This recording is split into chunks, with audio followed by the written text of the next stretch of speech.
Thank you. Thanks for sticking around for the last presentation today. And thank you, Jay, for inviting us. Why am I here? I was born and raised in San Luis, graduated in 1970. Then I went to Adams State College, and then when senior year, dropped out of college, just mother out. Not she couldn't understand why I would drop out my senior year. Out of college to go back to San Luis. I'm the founder of the Land Rights Council, organize our community to file this lawsuit that was filed in 1981, and in 2002 we got our first victory. I am an heir to the Sangre de Cristo land grant. Was just recently given my genealogy both on my mother's side and on my father's side that goes back to 1532 and trace my all of my lineage. I do consider myself indigenous. I identify as because of my political upbringing, that I am a full-blooded Mexicana. Mexican means I'm part indigenous and I'm part Spaniard, so my indigenous roots are Jicarilla Apache. I am a mother of 4 grown daughters, and I am a grandmother, 2 grandsons. My oldest one that will be earning his master's from the University of Miami in. So I say that because it's a big part of who I am. I identify as a Chicana, and I consider myself a community activist. Earned a living as an educator. Most of my teaching Western Slope. I lived in Grand Junction. Most of my teaching is at the high school level. I am an ethnic teacher. The rest of my day I spent for graduation and program for Mesa Valley School Districts, which is 2000 when I worked there. Semi-retired and came back to San Luis, where I live now, by myself, no children. I was married for 32 years, all of that stuff that everybody does. Moved back to San Luis. I'm still the president of the Land Rights Council. We're still in the courts waiting for a decision from out of the Alamosa district any day. I got back to San Luis. One of the things that we realized was that there was a real gap in activities. Still that way. So we created the Moon Mountains Youth Project, and the Moon Mountains Youth Project, out of the work that I did with undergrad students at Colorado College. Dr. Pena was already there. We best of friends when we met. I've just got to be real honest. We were at 2 ends of the spectrum over the years. We've been able to our relationship and be able to work together, and today I consider him my best friends, definitely a colleague, and someone who we collaborate with through the Acequia Institute to make things happen for kids. I want to talk about the Moon Mountain Youth Project and how it works out with everything that we've talked about here. Pena said, when I was growing up, I worked the fields between and breadbasket of the San Luis Valley. We grew everything. Vegetables, I remember they would bring it to my mom, who was a single mom. I worked the fields. Remember that. I also remember that our community was much healthier. What I mean by that is we have this diabetes that we had back in the day. It just wasn't there. We created the Moon Mountains Youth Project. We are in our 9th year in 2020. Positive programming, and most pillars of Moon Mountains deals with social justice. I realized as a young person growing up in San Luis, late 70s, I was really isolated from what was going on around the world, politically, socially, you name it. Until I left the comfort of my small community and went out into the real world, that I really did face the situation, everything else that comes with being a woman of color from the San Luis Valley who is vocal and not timid. That always presents challenges and barriers to somebody like myself. Being the mother of 4 daughters, I made sure I turned that away around, not only for my daughters, but for my students. I did not plan on becoming never in my realm of thinking until we saw the high dropout rates and the high dropout rates and the high incarceration rates. I started getting involved into teaching. Here I am. To San Luis, I've always taught my students the same way that I've raised and have daughters. All of my daughters are very successful. The macro culture meaning of being successful. They're also very successful culturally because of who they are, where they come from, and what they need to do for the rest of the community. So, started the Moon Mountain Youth Project with some undergrad students from Colorado College. Those undergrad students went on, most of them, Philadelphia, to the University of Philadelphia, and would come back in the summers. Programming in the summers, I would do facilitators throughout the year. Summers is what we were focused on. I always wanted to do a community garden. In San Luis, there is no open space other than the Carpenter Ranch. Carpenter Ranch didn't exist starting up. So, we've always wanted to grow our own food in our community. Here that we were in programming, our kids did studies, and they realized that Costilla County is the unhealthiest county in the state of Colorado. Diabetes, obesity, and all of that stuff. So we started talking about, why is that? Why is that? The kids really got concerned. Every kid that I work with has a family member that is touched by diabetes, so they know what that's about. So we partnered with the Costilla County Commissioners, small garden at the Carpenter Ranch, but it wasn't at the scale that we are at now.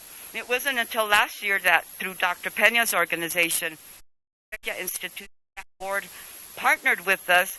The Acequia Institute was able to partner to convince 5 farmers, a half an acre, a quarter acre, or a whole acre, so we could plant food. Convince 5 individuals. We were able to hire, I work with 12 kids, and the reason I keep it at 12 is because when we got to do outside field trips, I borrow the bus from the Boys and Girls Club, and I can only take 12. Yet everybody wants into this. Last year we did a pilot program with these farmers. We partnered with the Moon Mountains kids. We had anywhere from 8 to 15 at one time as a crew. We taught them how to prepare the plots of soil. Dr. Peña gave them all the science because they're scientists. They learned that. They learned on the field. We call them internships. Able to pay our kids $15 an hour, and most adults wanted these jobs, and they were saying, why are you paying the kids $15 an hour? I said, because they deserve it. They deserve it. They're the backbone of this program. They take care of the gardens, and they produce $15 an hour. Very fortunate to have the funding to do it. We're in the process of raising funding this year. Last year, we grew over a ton of food. Over a ton of food. 5 or 6 acres in total. That was really interesting. In so many ways, I got excited because and anytime a child gets excited about bringing back cultural practices, I am the happiest woman on earth for so many reasons. Learned, and they worked hard, and we learned. We made mistakes from last year. I run the food bank in San Luis. Got over 500 pounds delivered to our food bank out of this little pilot program. This year, it's bigger. It's much more exciting.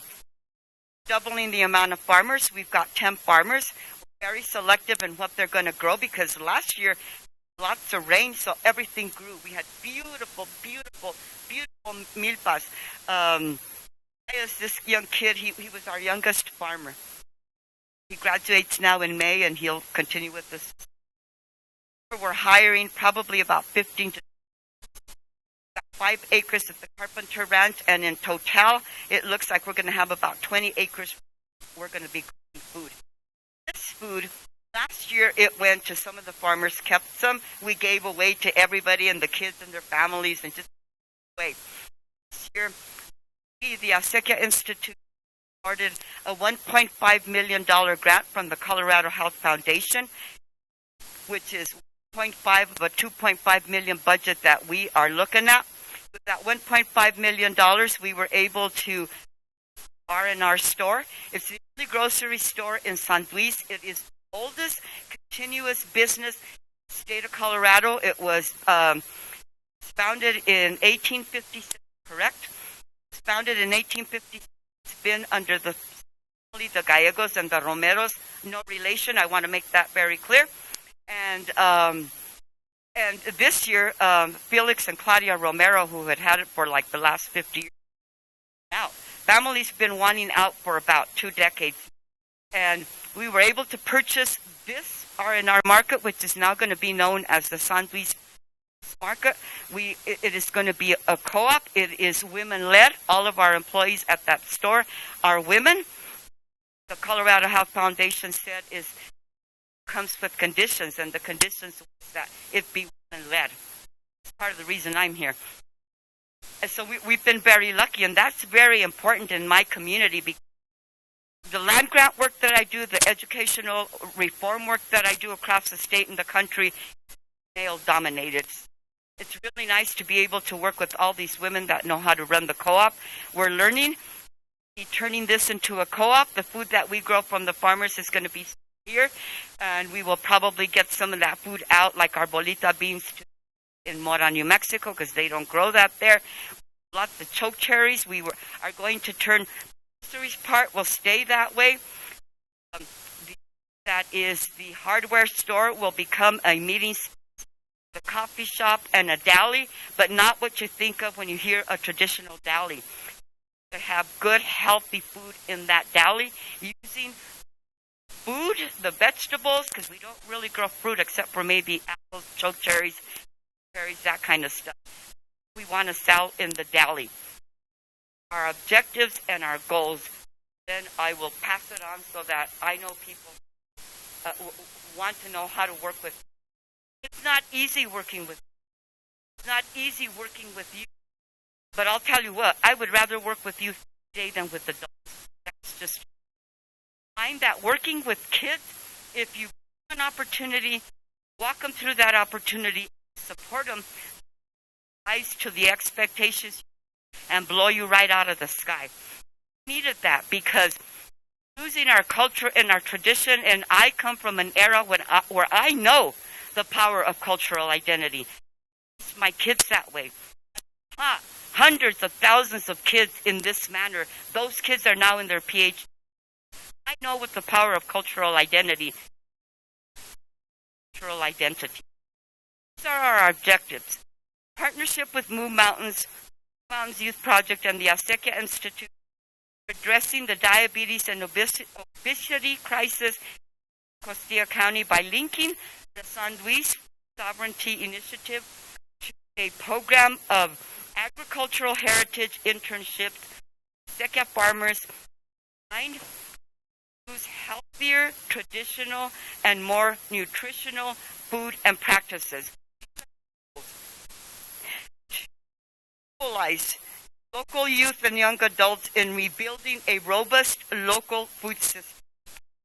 Culturally appropriate, place-based agricultural educational opportunities for youth and young adults through internships with local farmers, acequia farming and practices.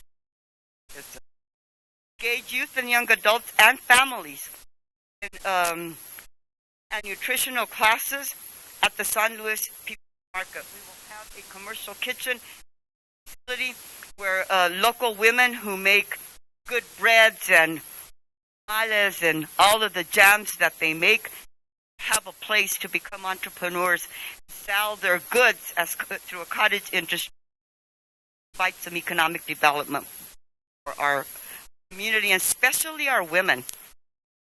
Part of what we will do there is we are working with some farmers out of the Taos Pueblo that will teach our community women and men, anybody who wants to learn how to use our medicinal herbs to make all these other products, soaps and the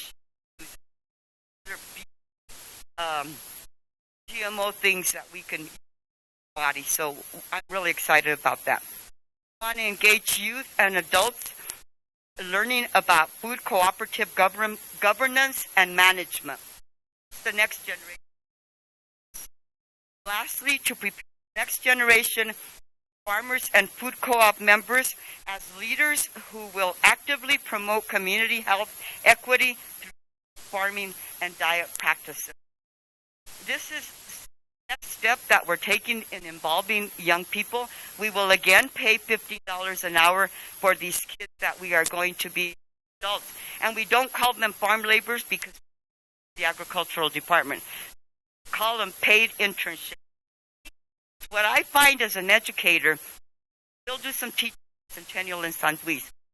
What I find with these kids is that whatever programming we do outside of the classroom translates into academic success in the classroom.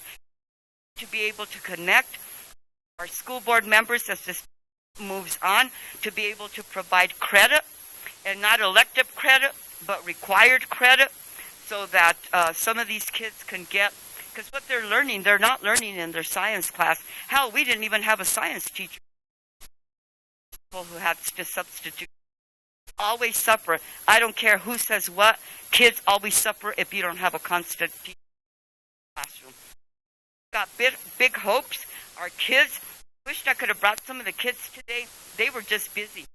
They're busy. They have other lives. But we'll be presenting CSU at the La Raza Youth Leadership Conference in the middle of May.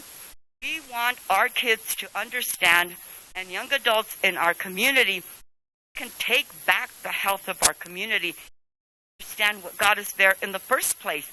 That's our diet, lack of exercise, lack of education. To reverse that, and we realize many of the project that we are taking on, but I'll tell you what, I've been in the land grant struggle since I was 21 years old. Today I'm 60. So don't tell me, I know justice is, but don't tell me that things can't be changed. I believe that one of the most radical things that we can do in this country, in this world, in the San Luis Valley, in my community, my classroom, grow food. Honestly believe that. I've seen it, and it isn't. We're not inventing the wheel here. It's already being done across. What it takes is it takes time to work with these kids. It takes diligence to work with these kids, and you got to show them respect, which is why we're paying them $50 an hour, because it's the work. And it wasn't easy. Nobody ever bitched or complained about anything. The best thing about it is we got them out of their living rooms, out of the technology, out of the screens, into the fields where they're learning a traditional practice. It's going to be lost if we don't do this, and they're getting some exercise. The most important thing that I saw as a teacher was the camaraderie among the kids. Like I tell them, Move Mountains is not a mandated program through the school. We do this because we want to, so I don't have to put up with the crap that I put up in the classroom. I don't have to put up with that crap in the fields. We never had an issue, did we? It's amazing. What I really like about the program is the bonding that our young people with the elders. As a young person growing up in my community, I thought the young naive. What do the elders know?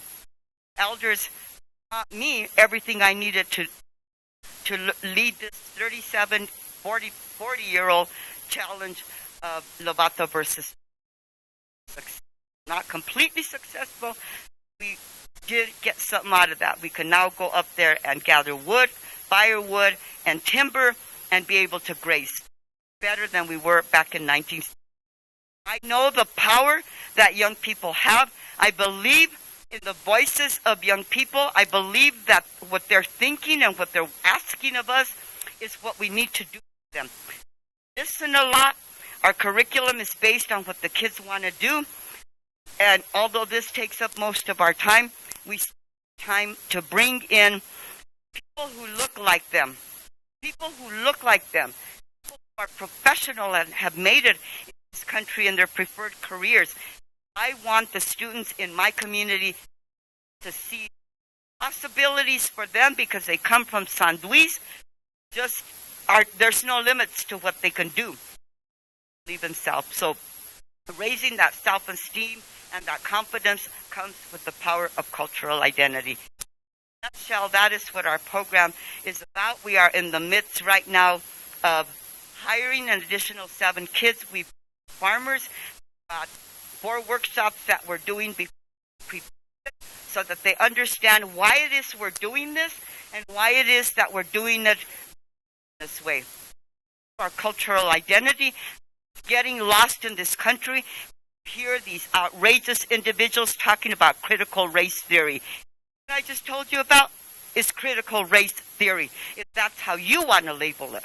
The way I label it is teaching who they are, where they came from, and where they're going. Because if they don't understand that, they're like feathers in the wind that have no direction. I want that for the young people in our community. Greatest treasures that we have.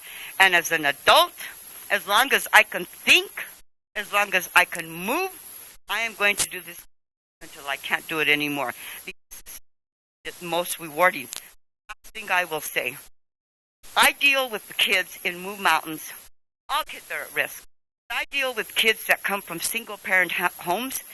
80% of the kids that we deal with in Move Mountains are being raised by grandparents. I see, after coming out of COVID, I see the cutting of the wrists, I see the anxiety, I see all of that falls in my plate. All of that takes place in my backyard, correct? And I see that when the kids have their hands in the soil and they realize that they are doing something beautiful, the health of their community, they think, the way they feel, and the way they act. So this is so for them because mental health that in my community as Chicanos and Mexicanos will never admit that we need to go to a counselor because of the stigma that comes. Now, at this point, coming out of COVID, these kids need this program more than ever before. We don't have all the answers, but what we're doing right now works, but we're always open to suggestions, to criticism, to comments, and more importantly, any kind of help that you could provide us, whether that's financial help or your own knowledge. I mean, I've learned so much just being here today. What I'm going to do in my own garden. It's amazing. This is our project. We call it the Milpa Molino. Support stewardship in every way we can. Make our land better for all the creatures and all that. So, no. Anybody have any questions? Ben, you want to say anything? Yeah, we both kind of have the same thing. So, who's next?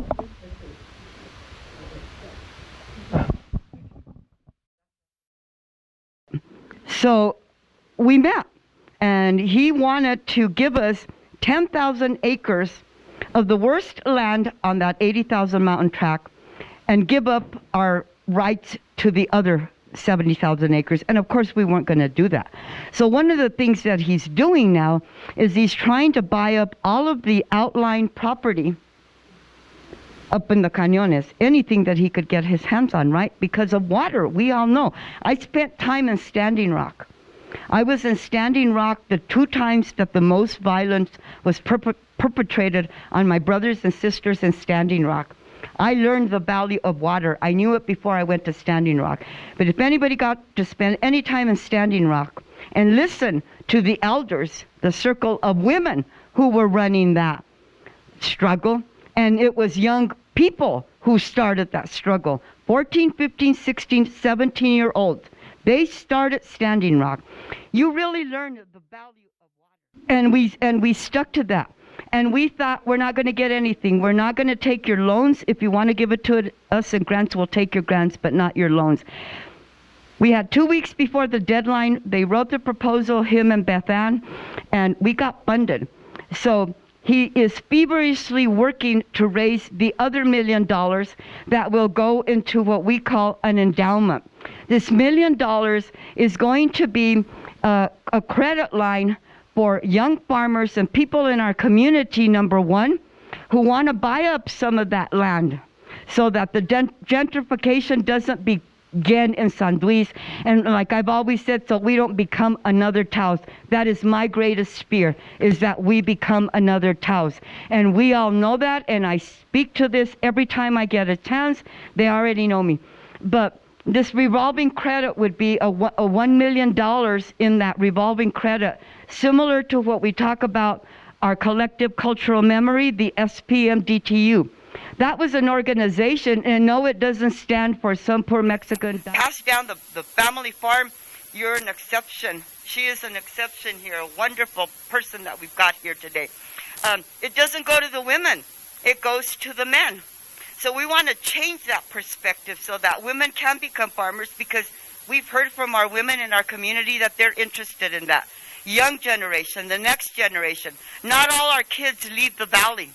Many of our kids want to stay in the valley. They deserve to earn a good, decent paycheck of their lives. I mean, they should be able to do that with their land. And because we've got the oldest water rights. Our water rights are older than the Colorado Constitution. So we do rest on those laurels, because that's important. Our ancestors, my great-great-grandparents, dug out those ditches by hand. So that means something to me. It means something to my children. It means something to our community. This revolving loan fund will be able to provide zero-interest loans to that particular individual, male or female, young or old, who wants to continue in the practices that we are putting forth. So it's a big project. It's got a lot of moving parts. We're learning how to run a grocery store, which I never knew anything about, and Dr. Pena even more. But it will happen in our community.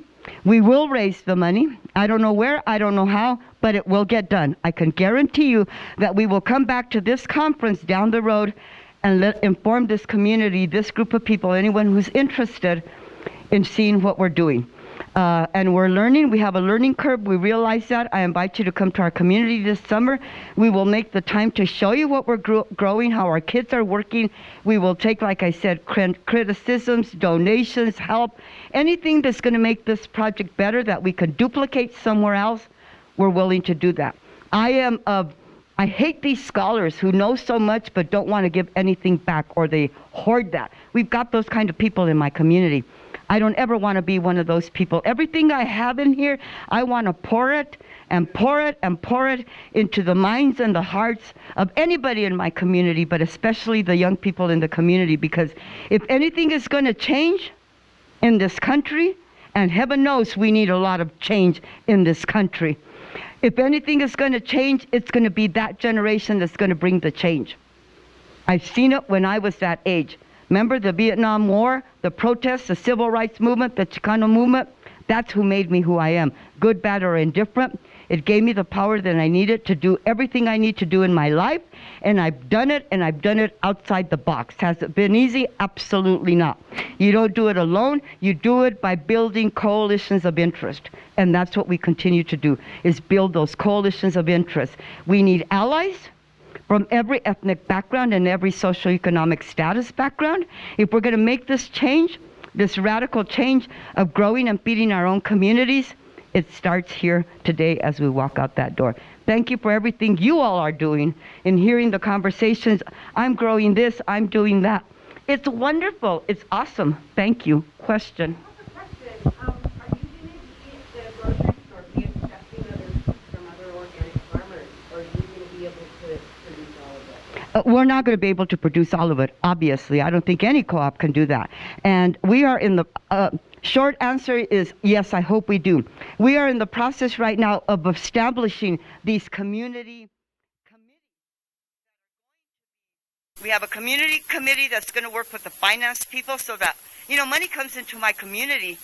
Lots of money comes into my community, and we have nothing to show for it, and nobody's accountable to it because nobody wants to ask the hard questions. I have no problem doing that.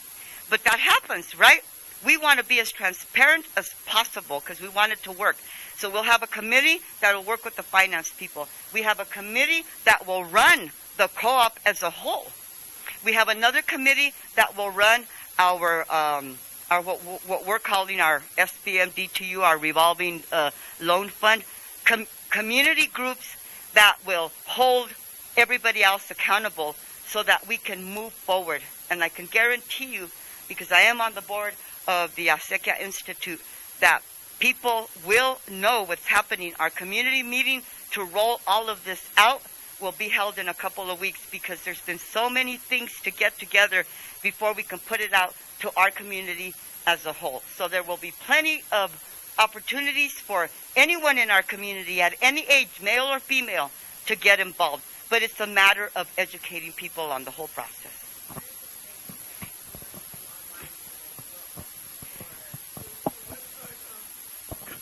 Acequia Institute.org.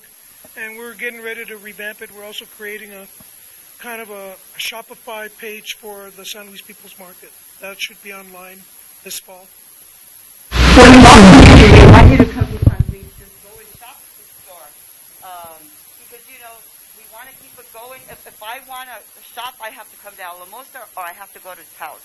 It sure would be nice to be able to keep my money in this local co-op because it's going to offer me personally and everybody else healthier, fresh fruits and vegetables, which is what we're lacking, and we're getting rid of all of the shelves that have all of the soda pop. So it's a lifestyle change, right? And and I know that we've got to educate our community because it's a swing of that pendulum. But I think we've got a good thing going here. We're going to continue working. We invite allies. We invite anybody who's got any good ideas that could help us make it better.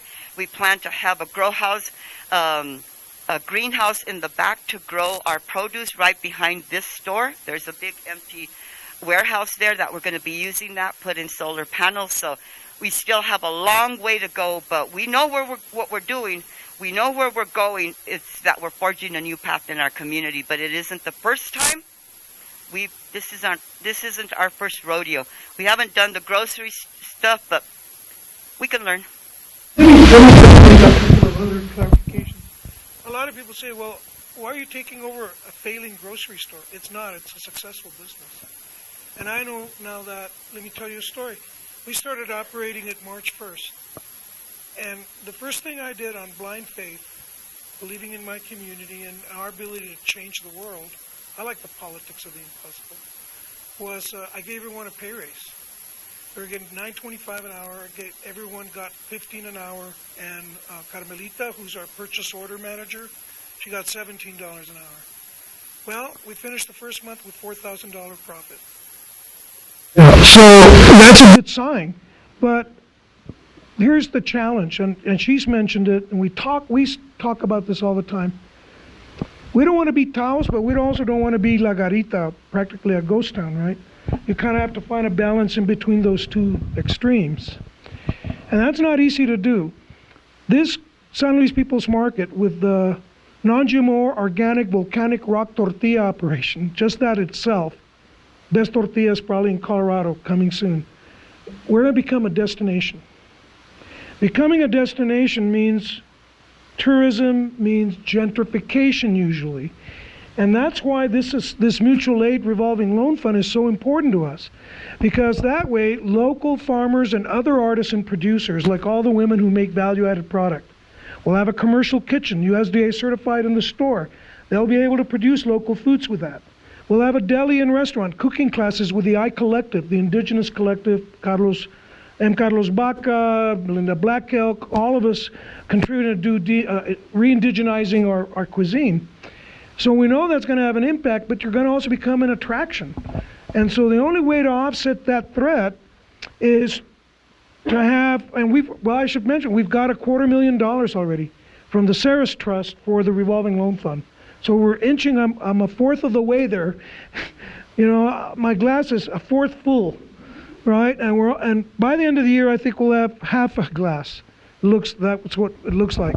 But without that, then there's no even playing field. All those millionaires from Houston and wherever that are moving into our county, they will take over the land. And so what we need to do is make sure that the multi-generational heritage families sell to other local people, like the landless women that got cut out of their partable inheritance. And that's one of the inequities that we're trying to address and why we're so focused from the very beginning of this project on women. You know, if you go to the historic marker for the San Luis People's Acequia, the San Luis People's Ditch, it's a really interesting historical marker, kind of implies a myth about the oldest continuously operated ditch in Colorado, April 2nd, 1852. Okay, well, there was a conflict between the Acequia water law and prior appropriation. We're prior to prior, as I said earlier, but I won't go there. Half the names there are women of the original land owners with water rights. So you need that cultural memory. You need the cultural memory of the SPMDTU. You need the cultural memory of the Chicos de Horno.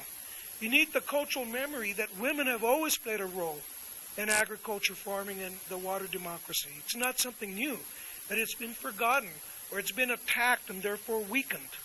And so our project is really, it's not just about growing crops, it's about regrowing and strengthening, like I say, our institutions of collective action, our cultura. The SPMDTU, the Mutual Aid Society, the central role of women in food and food waste, the connection to heritage crops. In fact, the youth, one of the young farmers, Alexa Lobato, who's joining us this year, who's now, 19? 21. She helped us in 2015 when she was, 5 years younger or 7 years younger. Oh, my God. We passed, we got the Planning Commission to pass an anti-GMO alfalfa and corn ordinance.